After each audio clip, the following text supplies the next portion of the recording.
I'm the father of Marquise Braham. He was an 18-year-old freshman, and he lost his life back in 2014 as a result of fraternity hazing. And the hazing began pretty early on. Very, very difficult, tough rituals, brutal hazing that he's endured. But he survived it. But then they asked him to stand for leadership.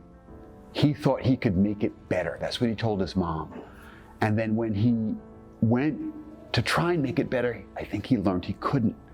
He texted to his friends from high school, "Some of the things we do to the brothers are tough to watch. Glad to be going home." He also mentioned that hazing season had just begun again. When he came home, he went to his high school, went to his junior's high school, paid visits to the teachers there, and then he took his life.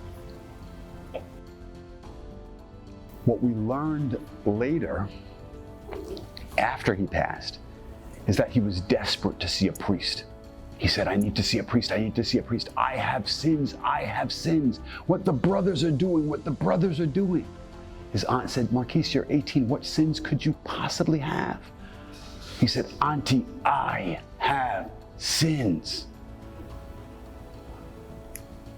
Marquise died of a guilty conscience. Marquise could not forgive himself for what he'd witnessed, for the person who he had become, this Christian kid lifelong, who was now watching other people get tortured and doing nothing because he couldn't do anything. He was told by the big brothers, "You can't do it, but you have to watch."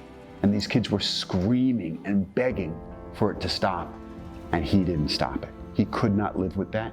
He did not like himself, and instead he chose to leave by taking his life. Remember who you are. Remember how your parents raised you. Don't be a follower. Who you are matters. In groups, people can do really bad things. That's why you need to stand in integrity. You need to stand in decency. Be the best of yourself. So who are you going to be? That's what you get to decide. Who are you? Only you can answer that question.